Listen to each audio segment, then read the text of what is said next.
Bismillahirrahmanirrahim. Assalamualaikum warahmatullahi wabarakatuh. Mohon izin Pak, mohon izin memperkenalkan diri. Nama Muhammad Fadlah dengan NPT 11220091 dari kelas Meteorologi 5B. Mohon izin untuk menjelaskan mengenai beberapa pertanyaan yang diujikan pada ujian tengah semester mata kuliah fisika awan. Yang menjadi pokok bahasan dari beberapa pertanyaan tersebut yaitu yang pertama mengenai diagram tahapan mikrofisis awan, kemudian yang kedua kurvatur efek dan juga slot efek serta kaitannya, yang ketiga modifikasi teori partikel udara, yang keempat menghitung supersaturasi lingkungan, dan yang kelima menghitung angin vertikal. Beralih pada pokok bahasan pertama yaitu diagram mikrofisis awan. Diagram di samping menjelaskan mengenai tahapan-tahapan pada proses pembentukan droplet untuk menjadi awan, khususnya awan konvektif, yang mulai dari tetesan air yang sangat kecil hingga menjadi tetesan hujan. Proses pembentukan droplet atau tetesan air ini dipengaruhi oleh adanya konsentrasi aerosol ataupun partikulat yang berperan sebagai pembentukan cloud kondensasi nuklir atau CCN. Jadi konsentrasi aerosol ini memainkan peranan penting pada pembentukan CCN.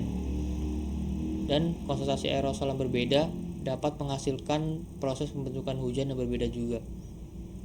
Kemudian di sini terdapat 5 tahapan dalam proses pembentukan awan. Yang pertama dari fusi, yaitu ketika tetesan air mulai terbentuk melalui proses kondensasi uap air di sekitar wilayah inti kondensasi. Kemudian tetesan tersebut membesar yang disebabkan oleh penyerapan uap air secara langsung. Kemudian yang kedua proses tumbukan dan juga penggabungan atau peristiwa coalescence dan coalescence, yaitu proses ini terjadi ketika tetesan air yang ukuran cukup besar bertumbukan dengan tetesan air yang ukuran lebih kecil sehingga bergabung menjadi tetesan air yang sangat besar. Biasanya terjadi di wilayah yang bebas dari polutan karena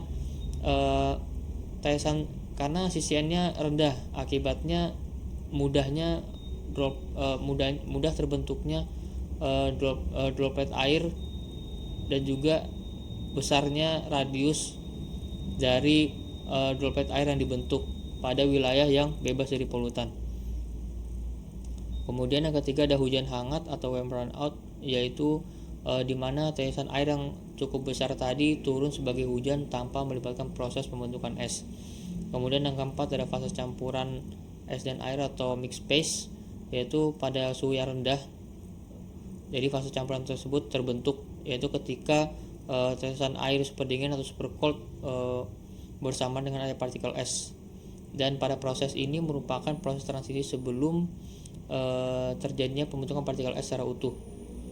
Yang kelima fase glasial, yaitu fase ketika proses pembentukan es secara utuh telah dibentuk pada fase ini, yaitu ketika tetesan air yang super cold ini bertemu dengan partikel es, menyebabkan suhu tetesan air tersebut menjadi sangat rendah.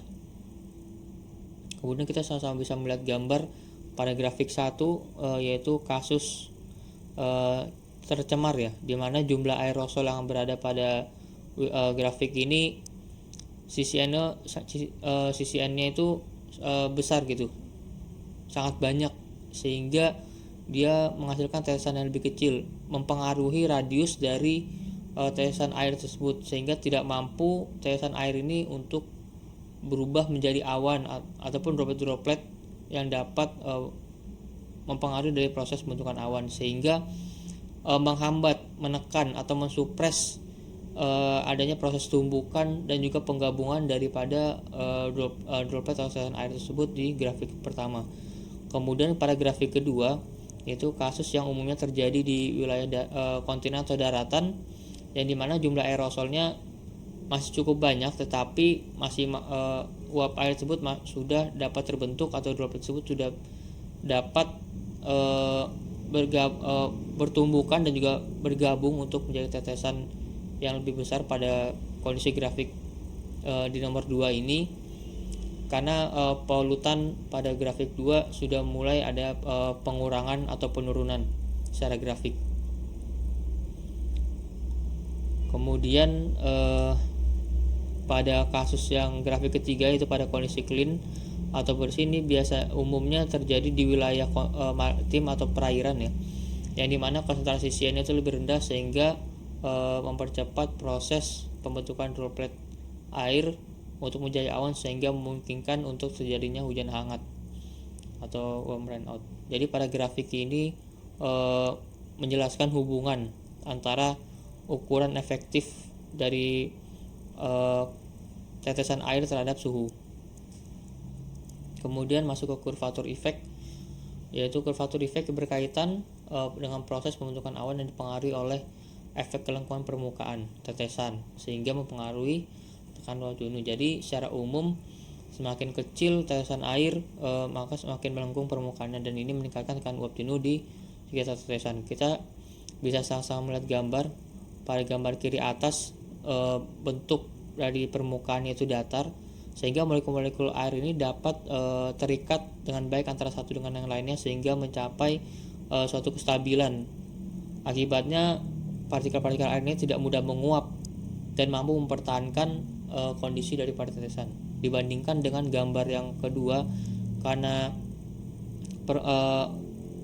permukaannya itu melengkung, jadi semakin sulit partikel atau molekul-molekul air ini untuk berikatan dengan baik, sehingga mudah lepas ke udara dan menguap, dan akibatnya butuh RH yang sangat tinggi agar dapat mempertahankan kondisi dari tetesan tersebut untuk menjadi awan. Dan hal ini berkaitan dengan meningkatnya tekanan uap jenuh akibat relative humidity yang tinggi.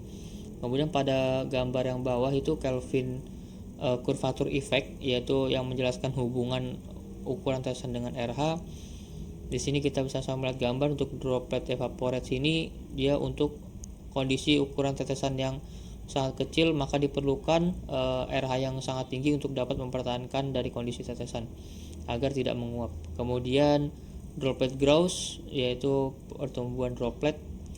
Jadi pada kondisi RH yang sangat tinggi, tetesan ini dapat terus tumbuh karena lingkungan yang cukup jenuh untuk bisa mempertahankan dan menambah uap air.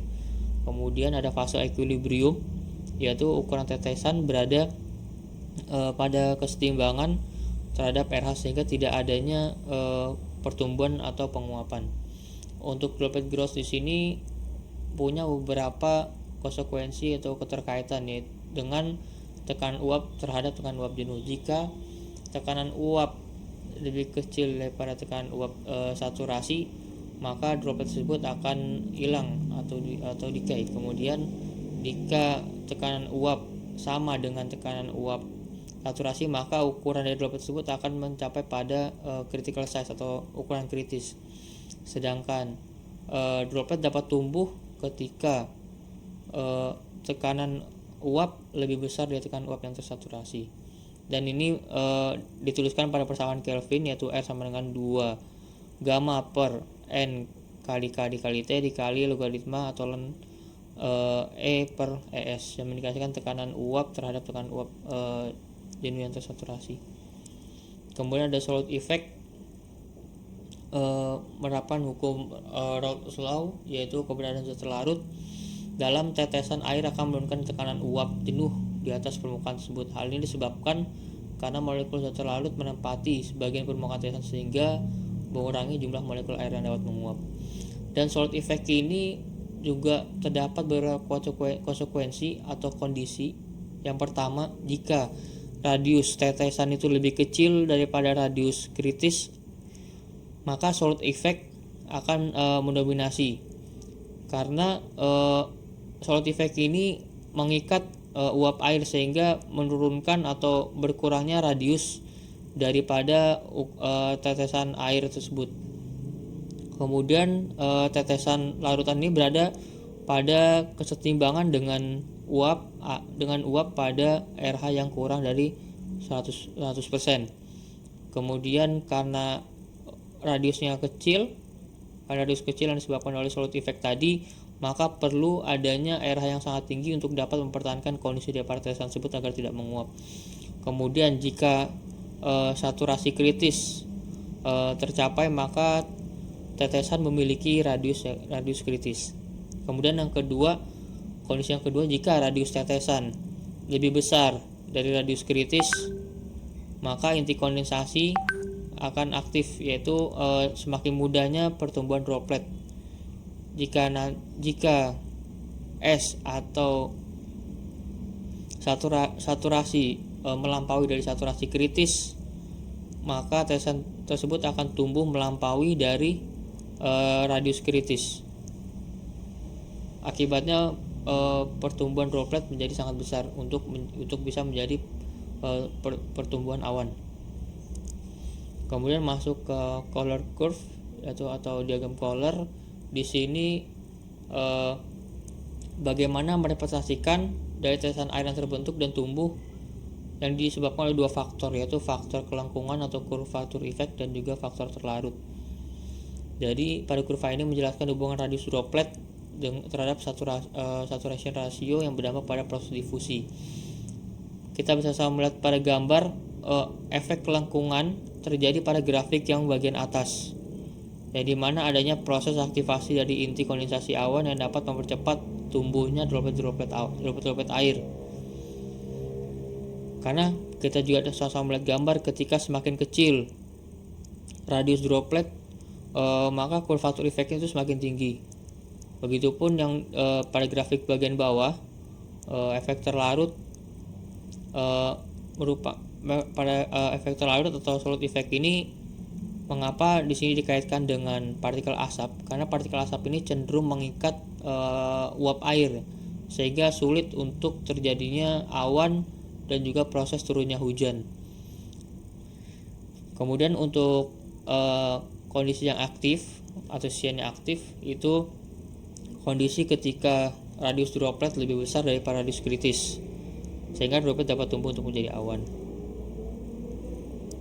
Kemudian masuk ke modifikasi dari partikel udara. Yang pertama, the burn of condensed water, yaitu beban air terkondensasi, dan ini merujuk pada jumlah atau massa uap air yang telah terkondensasi menjadi bentuk cair atau padat dalam atmosfer agar bisa menjadi proses presipitasi. Jadi semakin besar beban air yang terkondensasi, maka semakin besar potensi awan untuk hujan atau presipitasi. Jadi pada kondisi ini mempengaruhi adanya buoyancy melalui dua mekanisme utama, yaitu penambahan massa dan juga pelepasan panas laten. Karena pada dasarnya penambahan massa tersebut yang akibat kondensasi ini meningkatkan densitas partikel udara yang memicu pelepasan panas laten di sistem internal pergerakan massa udara, sehingga memicu adanya gaya apung negatif, sehingga menyebabkan udara turun. Kemudian pelepasan panas laten ini selama kondensasi ini memanaskan partikel udara di sekitarnya, sehingga memicu gaya apung yang positif dan mendorong udara untuk naik ke atas. Berdasarkan rumus kita bisa melihat B atau buoyancy sama dengan T per T aksen, dengan T ini ada suhu udara, T aksen ini adalah suhu lingkungan, dikurang 1 ditambah mu. Mu adalah rasio percampuran atau mixing ratio dari kondensasi. Buoyancy akan bernilai positif ketika suhu partikel udara lebih besar daripada suhu lingkungan, begitupun sebaliknya untuk buoyancy negatif.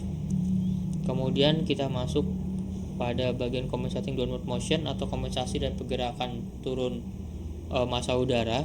Jadi berkaitan dengan konservasi massa udara, yaitu bahwa massa udara dalam sistem atmosfer harus tetap konstan seiring waktu.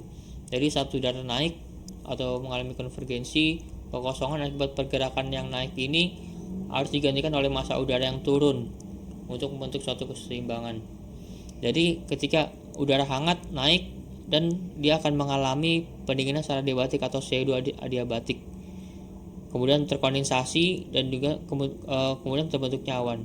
Ketika awan telah menjadi jenuh kemudian turun, pada proses turunnya udara tersebut akan mengalami pemanasan adiabatik untuk mengeringkan massa udara tersebut untuk bisa bergerak lagi naik ke atas, dan proses tersebut berlangsung secara terus menerus sehingga mencapai keseimbangan tertentu. Jadi compensating downward motion ini sebagai respon terhadap suatu kondisi ketika udara bergerak naik untuk segera mengisi kekosongan dari pergerakan massa udara yang naik tadi. Kemudian untuk menganalisis pergerakan naik turunnya massa udara, kita perlu mengambil potongan sampel atau partisi dari atmosfer untuk mengetahui ada massa udara dari sumber vertikal. Metode yang digunakan yaitu slide method, yaitu metode ini yang menginterpretasikan terkait laju CO2 adiabatik, dry adiabatik, serta perubahan suhu yang diakibatkan oleh pergerakan dua lap straight tadi. Jadi saat udara naik nih kondensasi terjadi sehingga melepaskan panas laten yang menghambat laju pendinginan atau CO2 adiabatik.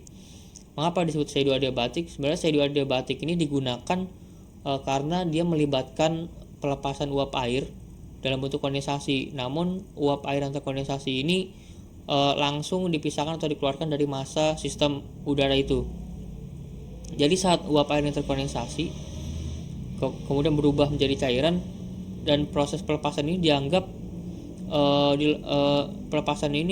langsung dikeluarkan dari sistem, sehingga energi yang dilepaskan selama kondensasi ini tidak disimpan dalam massa udara tersebut. Dan ini berbeda dengan kondisi adiabatik yang sejati, yang dimana tidak ada pertukaran energi atau materi ke lingkungan secara eksternal. Kemudian saat udara turun, karena tidak ada kondensasi sehingga tidak terjadi pelepasan panas laten, sehingga udara dipanaskan secara adiabatik kering. Kemudian ini untuk perumusannya, yang ada yang ditempati oleh panas, aksen udara berputar, terus rho varian yang merepresentasikan massa flux udara bergerak, kemudian U adalah kecepatan terma secara vertikal.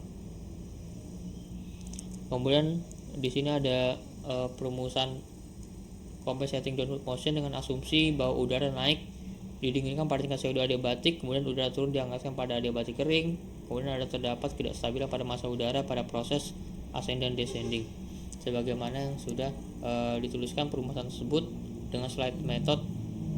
Maka disederhanakan dari proses perumusan daripada kestabilan massa udara.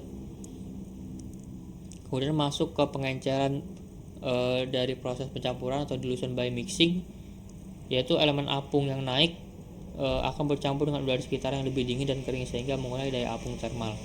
Akibatnya uap air yang tersedia untuk pembentukan tetesan awan ini berkurang dan menghambat pembentukan tetesan awan tersebut. Dalam kondisi ini juga dapat menyebabkan tetesan yang sudah mulai terbentuk mengalami evaporasi sebagian akibat dari pengenceran massa udara.